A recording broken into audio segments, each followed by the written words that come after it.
यहाँ पे है क्वेश्चन नंबर 1। ये है आपकी बीपीटी।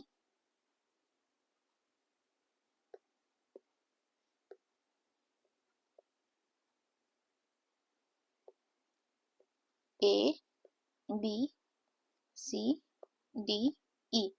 क्वेश्चन में बोला गया है कि अगर आप कोई लाइन पैरेलल यहाँ पे ड्रॉ करते हो तो ये क्या करेगी, इसको इंटरसेक्ट करने के बाद इसको सेम रेशियो में डिवाइड कर देगी। तो रेशियो क्या होगी आपकी इसमें, ये AD upon DB, AE upon EC। अगर आपने इसको प्रूव करना है तो आपको क्या करना पड़ेगा, यहाँ पे construction, and that is here is an, यहाँ पे M, ये आपने यहाँ पे परपेंडिकुलर ड्रॉ कर दिया। ओके, लाइकवाइज जो ये नीचे वाली साइड है BD और DB जो है, ये जो है EC वाली, इसके लिए भी करना पड़ेगा। ठीक है, तो यहाँ पे पहले लिखो construction, let us join BE and CD and then draw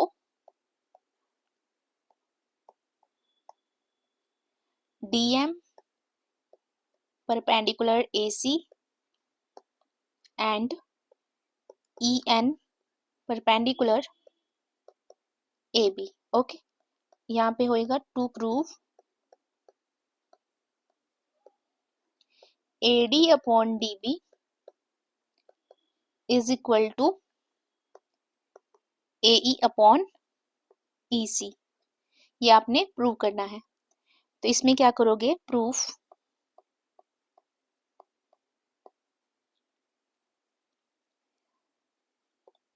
now area of triangle ADE is equal to, area क्या होता है ट्राइंगल का, half into base into height. So half into base. देखो भी यहाँ पे पहले अगर आप AD को बेस मानते हो तो EN क्या होगा इसका, perpendicular.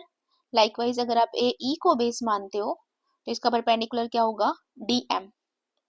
So here half into base क्या है AD into EN। Okay, so next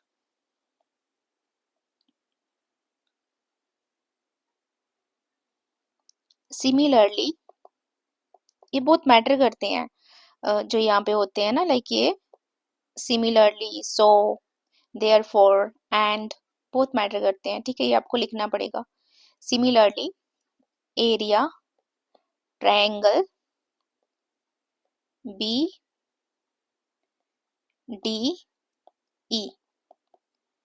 so again ये हाफ इंटू बेस क्या हो जाएगा यहाँ पे DB इंटू हाइट क्या होगी EN। Next area of triangle ADE half into AE into DM। ऐसे ही area of triangle DEC half into EC into DM। अभी बताती हूँ मैं आपको ट्रिक कैसे। देखो, AD को आपने पिक किया, ये यहाँ पे रखा, ठीक है। DB को किया, ये यहाँ पे रखा। इसको A को किया हियर, एंड EC को किया यहाँ पे। और हमें पता है कि हमारे पास परपेंडिकुलर EN है एंड DM है, बस इसको ट्वाइस लिख दीजिए, दैट इज ऑल। ये करना है आपने। अगर यहाँ तक आपका हो जाता है तो फिर क्वेश्चन सॉर्ट आउट हो जाएगा आपका। कैसे, ये हो गया आपका इक्वेशन नंबर 1, ये हो गया 2, this one is third, and ये फोर्थ। अब आपने क्या करना है, इनको डिवाइड कर दो, इक्वेशन 1 एंड 2 को, थर्ड एंड फोर्थ को। सो हियर यहाँ पे लिखोगे therefore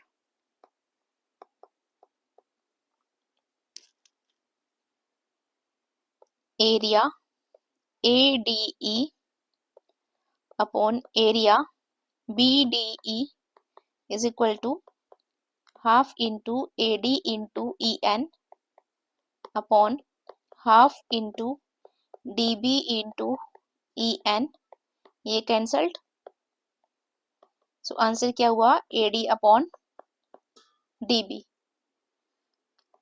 and area ADE upon DEC is equal to half into AE into DM upon में half into EC into DM, ये कैंसल्ड। तो यहाँ से आपको क्या मिला, AE अपॉन में EC। अभी आप इसको 5th एंड 6th बता के यहाँ पे बोल सकते हो कि हैंस प्रूव्ड, बट NCERT ऐसे प्रूव नहीं करता। इसमें क्या होगा कि आपको थोड़ा सा बताना होगा, like triangle BDE and DEC are on the same base DE and between same parallels, that is BC and DE।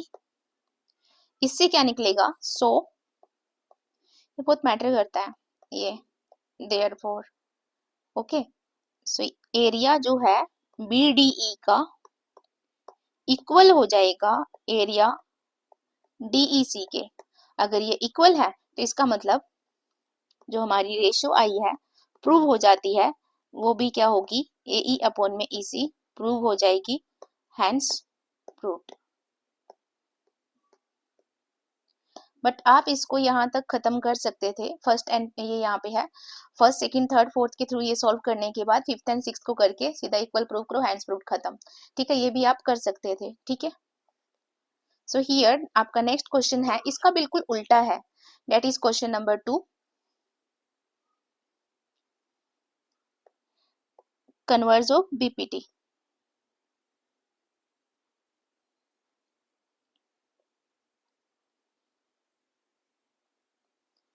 इसमें क्या करना है, A B C D E F। पहले आपने क्या प्रूव किया था, AD upon DB AE upon EC ratio. अब की बार आपको रेशियो दे दी गई है और आपने प्रूव क्या करना है, parallel.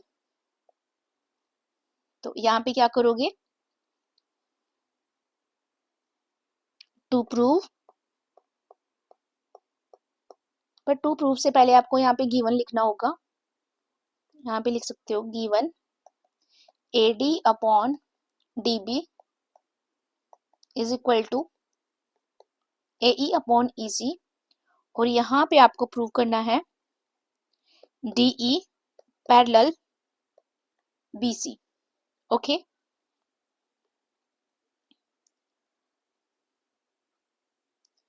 Here proof.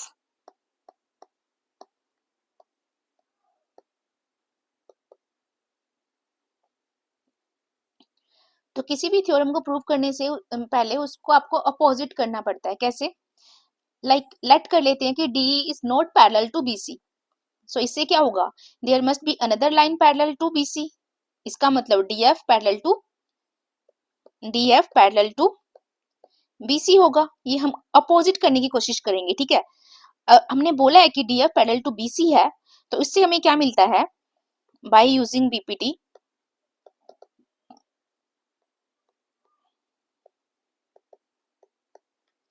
AD upon DB हो जाएगा is equal to AF upon FC।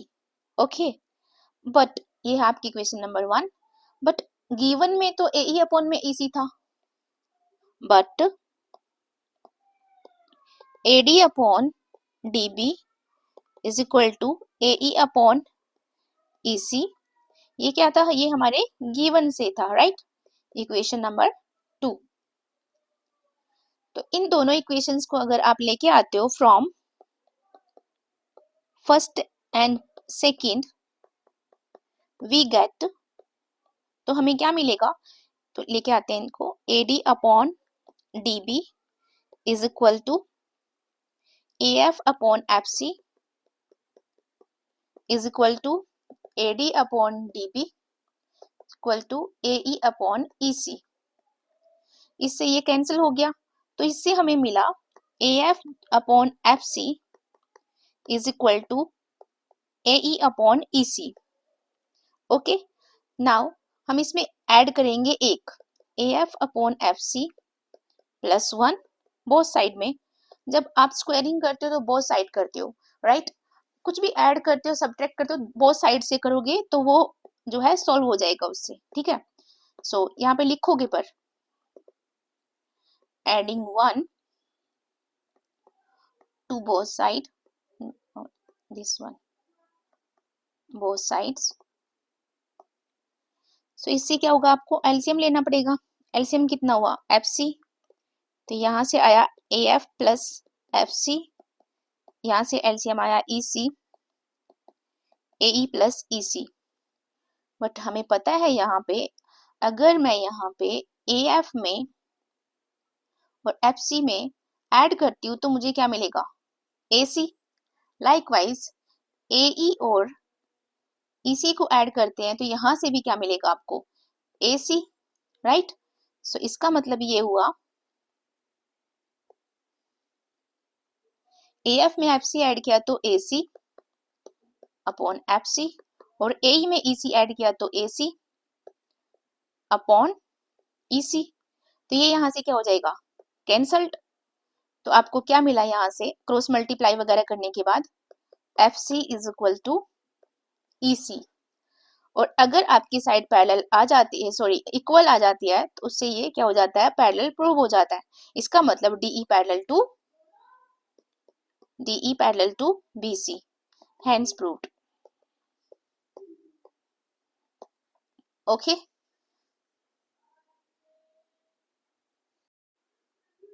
Now question number 3। Question number 3 में क्या दिया है, the tangent at any point of the circle is perpendicular to the radius through the point of contact. So basically इस theorem को बच्चे जानते होते हैं पॉइंट ऑफ कॉन्टेक्ट के नाम से, ठीक है? हमने क्या प्रूव करना है कि परपेंडिकुलर होगा, मतलब जो टेंजेंट है at any point of a circle is perpendicular to the radius through the point of contact. Okay, तो इसको प्रूव करने के लिए बहुत ज्यादा छोटा सा क्वेश्चन है ये आपका, देखो, लेकिन इस बार ये आया हुआ था क्वेश्चन। एक सर्कल ले लेते हैं हम,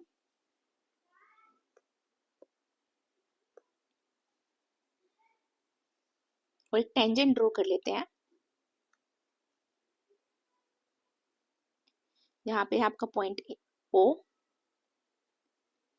ठीक है, हियर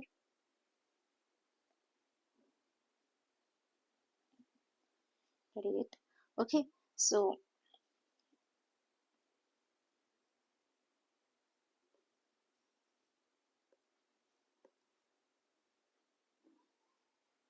इसको इससे ज्वाइन कर, नाउ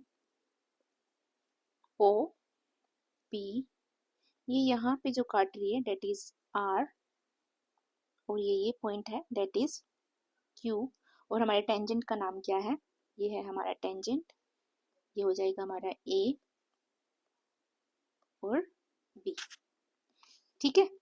सो हियर अब यहाँ पे क्वेश्चन आता है कि मैम पॉइंट ऑफ कॉन्टेक्ट के लिए यहाँ पे हम प्रूव करने वाले हैं कि एक शॉर्टर साइड प्रूव करने वाले हैं हम ऐसा कर क्यों रहे हैं? बेसिकली हमने जो प्रूव करना है, पहले टू प्रूव लिखो,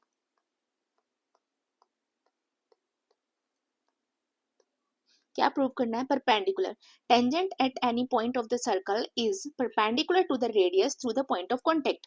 जहां इसका पॉइंट ऑफ कॉन्टेक्ट होगा वो क्या होगा, इसका परपेंडिकुलर होगा। बेसिकली O जो है OP परपेंडिकुलर होगा किस पे, AB पे। वर्ड है यहाँ पे tangent perpendicular point of contact, ठीक है? ये रहा आपका P point, point of contact.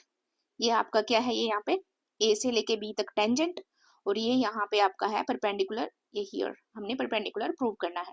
तो हम क्या प्रूव करेंगे, OP परपेंडिकुलर टू टेंजेंट का नाम है हमारा AB।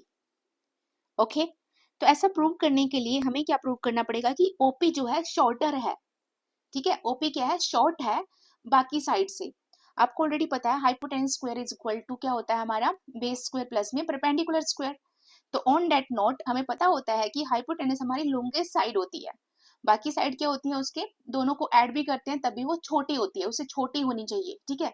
तो ऑन दैट नोट एक और चीज नोट करना है, यहाँ पे मैं लिख देती हूँ आपको, हम ऐसा प्रूव क्यों कर रहे हैं, जो शॉर्टर वाला सीन है, क्योंकि जो शॉर्टेस्ट डिस्टेंस होता है ना,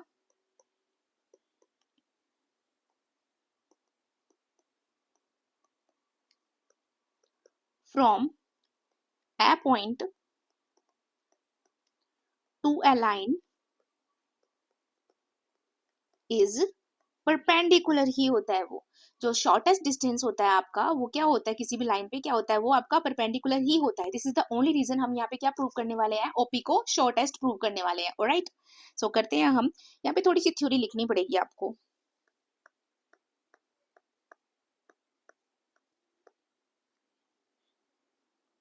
we know that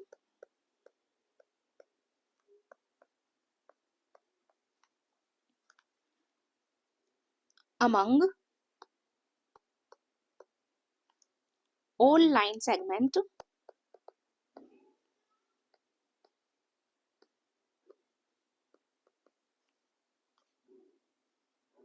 joining the point O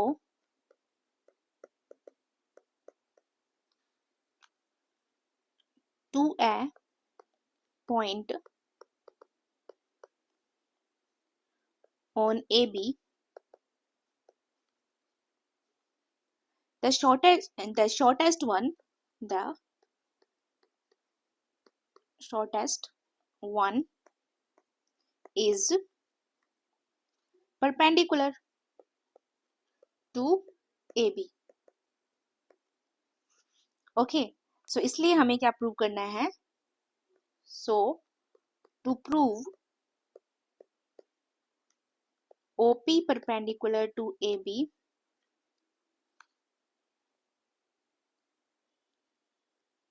we need to prove OP क्या होगी, OP is shorter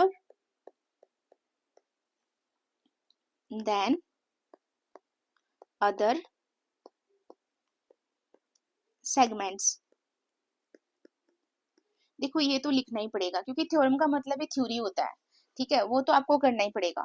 तो we know that that among all, जितने भी हमारे लाइन सेगमेंट्स हैं यहाँ पे जो कि ज्वाइन कर रहे हैं ओ को, उनमें से अगर देखा जाए तो शॉर्टेस्ट कौन सा होगा, जो परपेंडिकुलर होता है, मैं आपको बता चुकी हूँ साइड में, ठीक है, टू ए बी। तो हमें क्या प्रूव करना पड़ेगा कि ओपी हमारा क्या है, ये ओपी जो है हमारा वो क्या होगा, ये शॉर्टर है, ठीक है। तो अब ये क्वेश्चन खत्म हो जाता है, बहुत छोटा सा क्वेश्चन है। देखो हमें पता है कि ये देखो ये क्या है, इसकी रेडियस, तो ये भी क्या होगी, रेडियस। तो on that note OP is equal to क्या हो गया, ओ आर। रीजन क्या हुआ, रेडियाई ऑफ सर्कल,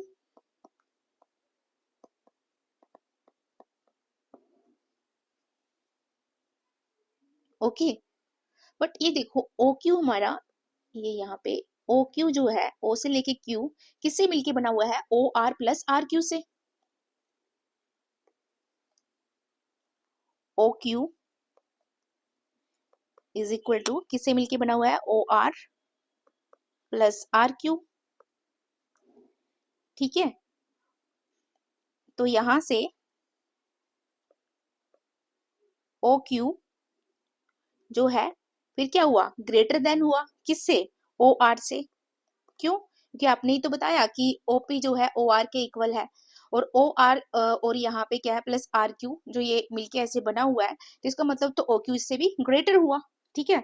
अगर ये ग्रेटर है इससे, तो ओ क्यू जो है ग्रेटर होगा किससे, ओपी से, क्योंकि ये दोनों क्या है यहाँ पे इक्वल है,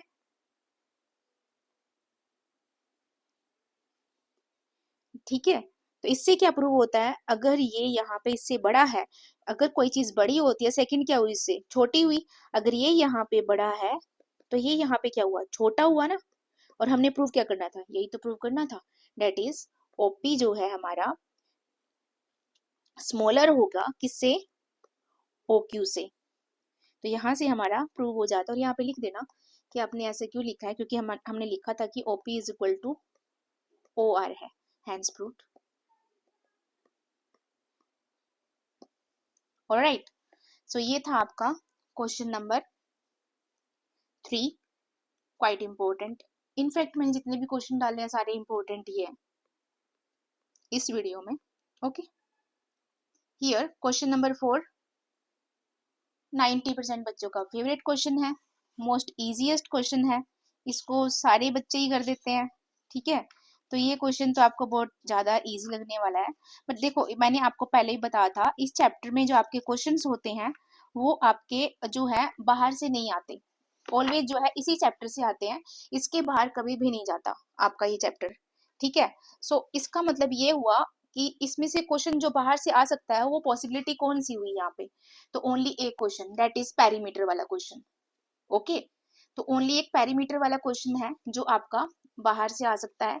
ठीक है, उसकी प्रैक्टिस मैं आपको करवा दूंगी। बाकी सारे क्वेश्चन जो है इसके जो है इस चैप्टर में से ही आते हैं। ठीक है, ये क्वेश्चन तो सबसे इजी क्वेश्चन है, बच्चों का फेवरेट क्वेश्चन। इसने बोला length of tangent drawn from an external point to a circle are equal. Okay, एक सर्कल ड्रॉ कर लेते हैं।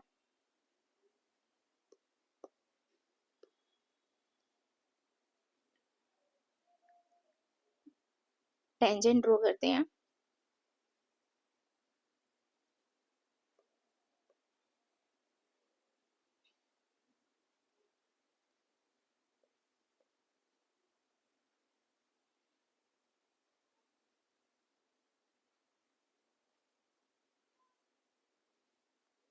Here it is. Okay, so here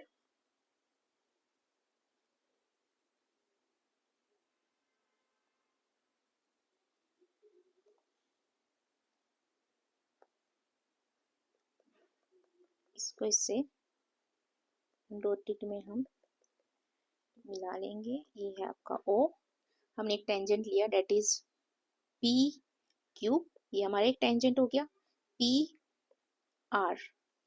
ठीक है, तो ये आपने प्रूव क्या करना है फिर इसमें, टू प्रूव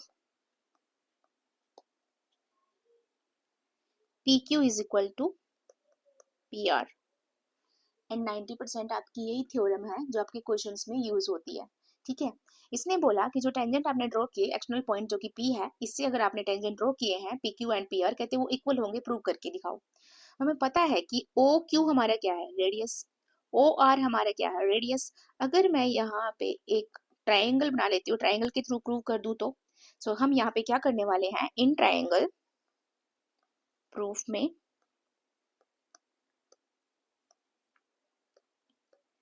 इन ट्राइंगल कौन सी, OQP एंड ट्राइंगल ORP, इसमें आपने देखा OQ OR के इक्वल है, OQ is equal to OR and the reason is radii of the same circle, radii of circle. Okay, so here आपने देखा कि OP जो है कॉमन है यहाँ पे, OP is equal to OP and the reason is common. Okay, दो तो हमें मिल गया, लेकिन अगर हमें यहाँ पे ये PQ is equal to PR prove करना पड़ेगा तो हमें कम से कम 3 चाहिए, है ना, ताकि हम क्या करें, कॉन्ग्रुएंट प्रूव करके CP/CT ला सके। ठीक है, ऐसे केस में क्या करेंगे, थ्योरम नंबर 10.1 का आप यूज कर सकते हो। कैसे, ये देखो, आपने अभी थोड़ी देर पहले किया था, देखो कि OP जो है परपेंडिकुलर, मतलब टेंजेंट किसी भी पॉइंट पे आप ड्रॉ करते हो perpendicular the radius through the point of contact, तो टेंजेंट क्या होगा, परपेंडिकुलर होगा। ठीक है, तो यहाँ पे भी तो पॉइंट ऑफ कॉन्टेक्ट हुआ, ये रहा पॉइंट ऑफ कॉन्टेक्ट यहाँ से। ठीक है, ये क्या होगा फिर 90 डिग्री। और ये आप थ्योरम नंबर 10 पॉइंट जो है, और ये लाइन लगा लो, देखो ये रहा, ये आपका मिल गया टेंजेंट, ये मिल गया पॉइंट ऑफ कॉन्टेक्ट, जो कॉन्टेक्ट वाला पॉइंट है। ठीक है, और यहाँ से आप प्रूव कर चुके हो पहले, तो इसका मतलब क्या हुआ कि OQ जो है परपेंडिकुलर टू क्या है, PQ। OQ perpendicular to P Q, ये यहाँ से कैंसिल करो क्योंकि ये अलाइनमेंट खराब हो जाएगा, इसको ब्रैकेट में लिख देंगे। इससे हमें एक क्या मिलता है, हमें मिलेगा यहाँ से एंगल, कैसे, O Q P, angle O Q P is equal to angle, ये देखो यहाँ पे ये O R P, O R P is equal to 90 degree. ये कहाँ से आया, आप लिखोगे फ्रॉम थ्योरम पॉइंट 10.1। तो थ्योरम क्या रहेगा, फ्रॉम थ्योरम 10.1, कैसे, देखो ओ क्यू लिखना पड़ेगा आपको ये सब चीजें, perpendicular to O P and O R perpendicular to P R, और ये कहाँ से आया, थ्योरम नंबर 10.1। इससे क्या हुआ, देखो हमें 1 2 3 मिल गया, इससे हमारी कॉन्ग्रुएंसी प्रूव हो जाती है। तो triangle O Q P congruent to triangle O R P, और ये किससे मिला हमें, S A S by S A S. अगर ये मिल गया है तो सीपीसीटी से हमें क्या मिल जाएगा, P Q is equal to P R, और ये कहां से मिला, बाय सीपीसीटी, हैंस प्रूव्ड। ये आप 9th क्लास में ऑलरेडी कर चुके हो, सीपीसीटी कॉन्ग्रुएंट, राइट। तो ये थ्योरम भी आपकी प्रूव हो जाती है। देखो आई नो आप लोग हर चीज में ट्रिक मांगते हो, एंड मोस्टली स्टूडेंट चाहते हैं कि उसको ट्रिक के थ्रू क्वेश्चन हो जाए, बट दैट्स नॉट पॉसिबल। जो चीज प्रूव करनी है वो मुझे स्लो ही प्रूव करवानी पड़ेगी आपको, राइट। तो आपको इसी वे से करना पड़ेगा। आई नो आपको ये सेशन बहुत ज्यादा लेंथी भी लगने वाला है, ट्रस्ट मी, ट्राई करना। अच्छा पहले मुझे ना उसमें कमेंट्स में बताना कि आपको एनसीईआरटी वे से करना था या फिर ट्रिक से करना था। बट अगर आप मेरे से अगर करते हो कि आपकी एडवाइस क्या होगी, गो फॉर एनसीईआरटी, ठीक है। थ्योरम्स को जो है, आप जब आपने कोई चीज प्रूव करनी होती है तो उसमें आपका लॉजिक्स होने चाहिए, ठीक है। तो उसमें आपको ट्रिक नहीं मांगना चाहिए। पूरे मैथ्स में आप ट्रिक का यूज करो, बट थ्योरम्स में मत करो, ठीक है। सो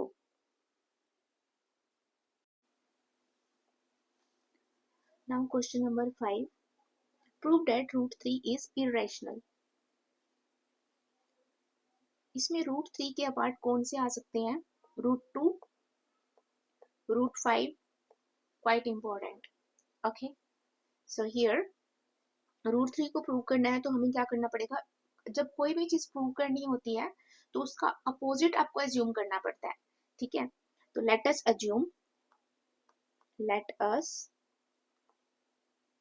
assume on the contrary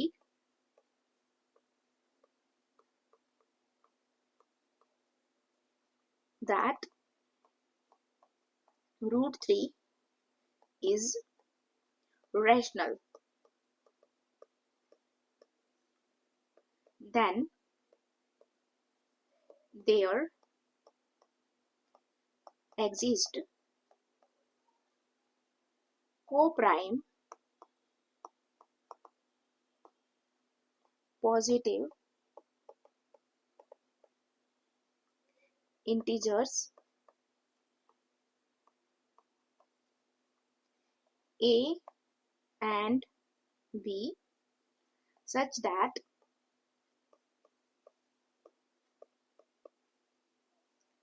root 3 is equal to a upon b। ये आपने करना है, एंड a कोमा b ये क्या है, आपके को प्राइम नंबर्स है, एंड इनका एचसीएफ क्या है, 1, ओके। ये लाइन आपने जब भी कोई क्वेश्चन करोगे रूट से रिलेटेड, ये लाइन फिक्स रहेगी आपकी, ठीक है। बस आपने क्या चेंज करना है, यहाँ पे लुक एट दिस, यहाँ पे रूट 3 के प्लेस पे आपने क्या करना है, चेंज करना है, ठीक है। जो आपका रूट 2 है, रूट 5 है, ठीक है, और यहाँ पे रूट के प्लेस पे ओनली, दैट इज इट, ये आपका फिक्स रहेगा, ठीक है। अब आगे का पोर्शन करते हैं। इसको अगर पोर्शन में करोगे तो ये अच्छे से आप कर पाओगे, ठीक है। सो हियर अब सिंपल मैथमेटिकल कैसे भी यूज करके इसको प्रूव करना है, तो हम कर रहे हैं यहाँ पे squaring both side, a square b square 2 से जो है स्क्वायर से रूट कैंसिल हो जाता है। सो ये हमने क्या किया यहाँ पे, squaring both sides.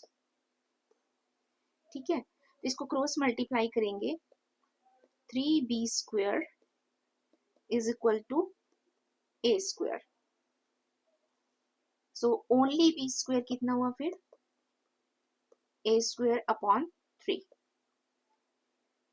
Now look at this, a square को यहाँ पे ये a स्क्वायर को ये जो 3 है डिवाइड कर रहा है। तो आपकी थ्योरम नंबर 1 पॉइंट जो है 3 होती है, उसके अकॉर्डिंग, यस आप लोगों ने ये थ्योरम नहीं पढ़ी होती क्योंकि मोस्टली यूज नहीं होती है, ठीक है, बट है आपके मैथ्स में ये थ्योरम। इसमें क्या होता है, इफ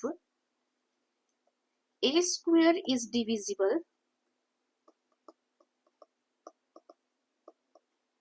बाय 3, तो फिर थ्योरम बोलती है आपकी यहाँ पे, बाय थ्योरम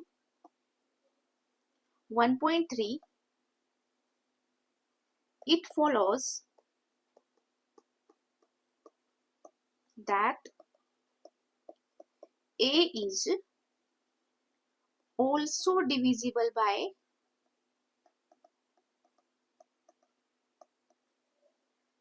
3। ठीक है, सो अगर a स्क्वायर डिवाइड होता है किससे, 3 से, तो इसका मतलब ये हुआ a भी डिवाइड होगा किससे, 3 से। ठीक है, तो ये आपका एक पोर्शन यहाँ पे खत्म हो जाता है। ठीक है, सो ये आपकी इक्वेशन नंबर 1। अब नेक्स्ट पोर्शन करेंगे आप यहाँ पे। सो हम बोल सकते हैं यहाँ पे, hence we can say a upon 3 is equal to c। आपने यहाँ पे बताया कि a स्क्वायर 3 से डिविजिबल है, तो यहाँ पे a भी डिविजिबल होगा किसके, 3 के, तो c हमने कोई भी मान लिया यहाँ पे। ठीक है, यहाँ पे लेट किया है इसको, अगेन इसको लिखेंगे पर हम यहाँ पे। So we can write a is equal to, इसको इससे मल्टीप्लाई किया, 3c फॉर सम इंटीजर्स,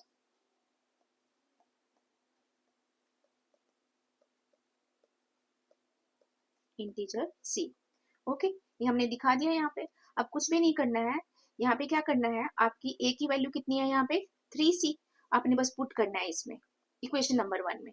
तो पुट करते हैं वैल्यू को, b square is equal to, यहाँ पे a स्क्वायर के प्लेस पे हम क्या यूज कर सकते हैं, 3c, तो ये क्या हो जाएगा, 3c का स्क्वायर अपॉन क्या है यहाँ पे, 3। So b square is equal to क्या हो जाएगा आपका, 9c square upon 3। So here cross multiply अगर हम करते हैं तो 3b square is equal to a, ये 9c square,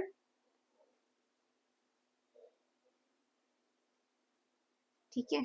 so here only c square क्या हो जाएगा, 3b स्क्वायर अपॉन 9, कैंसिल किया तो कितना हुआ ये 3। So basically b square upon 3 is equal to क्या हो गया आपका यहाँ पे, c स्क्वायर। तो आपने यहाँ पे देखा b स्क्वायर डिविजिबल बाय क्या हुआ, 3। So b also divisible by 3, right. तो वही वाली हमारी अज्यूमशन जो हमने की थी, अगेन सेम यहाँ पे निकल के आई है। ठीक है, सो यहाँ पे लिखेंगे b square divisible by 3, so b also divisible by 3। Okay, equation number 2। अब लास्ट स्टेप आपका from 1 and 2, from 1 and 2, 3 divides both a and b, hence 3 is a factor of a and b। But आपने तो बताया था इसका 1 के अलावा कोई फैक्टर ही नहीं हो सकता। तो आपकी ये सारी कॉन्ट्राडिक्शन क्यों हुई? क्योंकि आपकी अज्यूम्पशन क्या है? इनकरेक्ट है। जब आपकी अज्यूम्पशन यहाँ पे इनकरेक्ट होगी तो इसका मतलब क्या होगा? आपका जो ये है √3 है वो रैशनल नहीं है, वो इरेशनल ही है। ठीक है, यही तो आपने प्रूव करना था। तो यहां से प्रूव होता है A and B are not coprime, जो कि बिल्कुल भी नहीं है। इसके अकॉर्डिंग तो यही है, आपके अकॉर्डिंग देखो यहाँ पे को प्राइम। सो आर अज्यूम्पशन क्या हुई? इनकरेक्ट।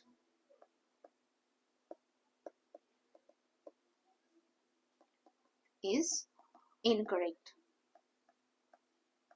इससे प्रूव होता है बाय कॉन्ट्रेरी, फिर by contradiction √3 is irrational, hence proved। अब आता है आप लोगों का कंफ्यूजन। फर्स्ट ऑफ ऑल आपको फर्स्ट ये समझ आ चुका होगा, ये यहाँ पे √3 रखना है, यहाँ पे √3 किसी को भी a अपॉन b के इक्वल रखो या फिर p अपॉन q के इक्वल रखो, क्रॉस मल्टीप्लाई किया, स्क्वेयरिंग किया, यहाँ तक आप सॉल्व कर लोगे। ठीक है, ऑटोमेटिकली। चलो थ्योरम नंबर 1.3 भी यहाँ पे आप कर लोगे। नेक्स्ट अगेन यहाँ पे प्रोसेस, बस ये लाइन को याद रख लेना इसके बाद। So we can write a is equal to 3c for some integer. Again यहाँ पे जब वैल्यू पुट करोगे ऑटोमेटिकली आप यहाँ तक पहुंच जाओगे। ठीक है, बिना किसी टेंशन की। ठीक है, फिर यहाँ से आपने क्या करना है, from 1 and 2 and hands prove, बात खत्म। ठीक है, बस ये करना है। आई नो ये मैंने बहुत लेंथी लिखवाया है, द रीजन इज ये एनसीईआरटी के अकॉर्डिंग है। ठीक है, क्योंकि मैंने यहाँ पे इस वीडियो में मैं कोई ट्रिक प्रोवाइड नहीं कर रही हूँ आप लोगों को। ठीक है, तो ट्रिक के लिए एक अलग से वीडियो आ जाएगी आपकी, उसमें आप यूज कर सकते हो। बट यहाँ पे क्वेश्चन आता है, अगर ये 2 मार्क्स में आता है तो डेफिनेटली ये बहुत लेंथी है। ठीक है, लेकिन अगर ये हायर मार्क्स में आ गया तो तब क्या करोगे? तो उसकी वजह से मैंने ये यहाँ पे प्रोवाइड किया है। ठीक है, तो ये एनसीईआरटी के अकॉर्डिंग है, ये आपको ऐसे ही करना होगा। वैसे ये इजी पीजी होता है। कैसे? पहले आपने ये ऐसे ही करना है, √3 इज रैशनल, देन यहाँ पे एक ये लाइन तो कंप्लीट आपकी आएगी, लेट से लेके सच दैट तक। ठीक है, इसको प्रूव किया, क्रॉस मल्टीप्लाई किया, यहाँ तक आपका आंसर आया, इक्वेशन नंबर 1। अब आपने बस क्या करना है, इस लाइन को याद रखना है, 100 वाली लाइन को, और यहाँ से क्या करना है, a is equal to 3c लिखा हुआ है। अगेन यहाँ पे पुटिंग करने के बाद इक्वेशन नंबर 2 आ जाएगी आपके पास। इक्वेशन नंबर 2 के बाद फ्रॉम 1 and 2, 3 तो डिवाइड कर रहा है ए एंड बी दोनों को, जो कि पॉसिबल नहीं है, हैंड्स प्रूव, खत्म। बस ये करना है आपने। ठीक है, 1 and 2 का यूज करके। नाउ नेक्स्ट जो स्टैंडर्ड मैथ में आता होता है, आपने क्या प्रूव करना है इसके अंदर, that 5 minus √3 is an irrational number. ठीक है, ये क्वेश्चन भी आ जाता है। इसके पार्ट एक और क्वेश्चन आता है आपका, दैट इज इसके साथ साथ, मतलब 5 माइनस √3 तो होगा ही, इसके साथ यहाँ पे √2 √3 √5 ऐसा कुछ करके वो आपको दे देगा। ठीक है, तो ऐसे केस में क्या करोगे आप, देखो फर्स्ट लाइन वही रहेगी, हम चेंज नहीं करेंगे। Okay, so let us assume on the contrary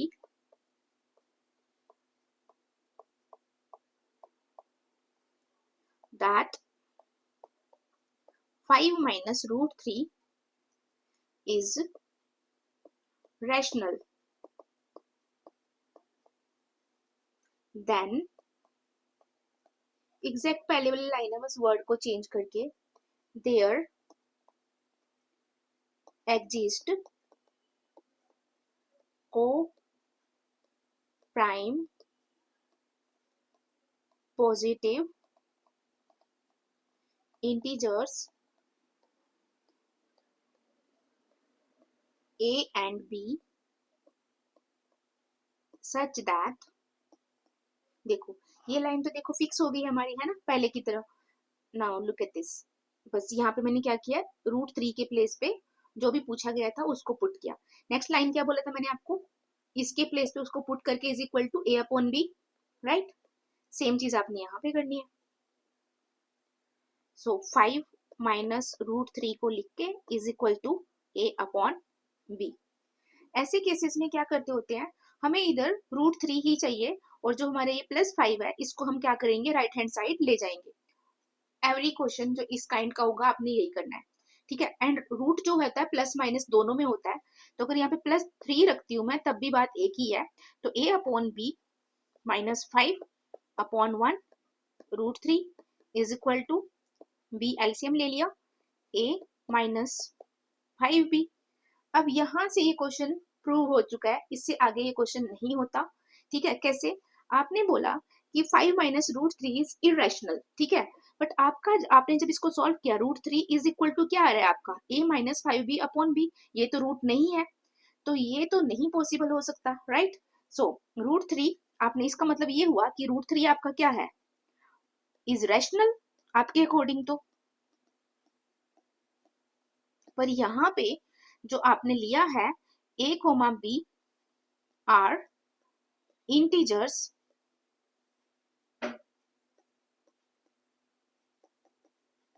जो आपका आया है यहाँ पे, that is a minus 5b upon b is rational ना, तो इसलिए आपका ये √3 भी रैशनल हुआ। तो अगर रैशनल हो गया ये, that is not possible real life में, राइट? सो ये तो कॉन्ट्राडिक्ट कर रहा है आपका। सो ऐसे केस में दिस कॉन्ट्राडिक्ट, बस ये लाइन आएगी और ये खत्म हो जाएगा, this contradict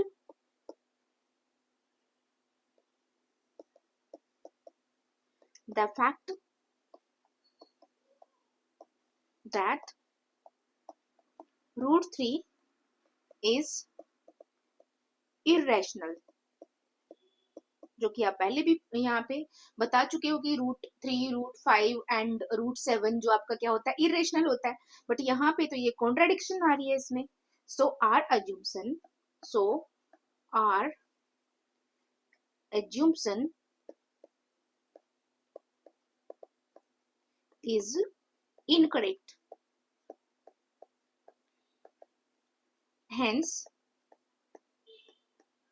5 minus √3 is an irrational number. Okay, अब आपने क्या करना है, कमेंट सेक्शन में √5 के बारे में बताना है। अगर आप प्रूव कर पा रहे हो तो मुझे बताना है कि मैम हो गया, हमें समझ आ गया, या फिर जो भी आपको लगता है इस वीडियो से रिलेटेड आपने अपनी थॉट प्रोसेस यहाँ पे देनी है, ठीक है? अगर नहीं आता है तब भी आपने मुझे बताना है। अगर लेंथी लगता है या फिर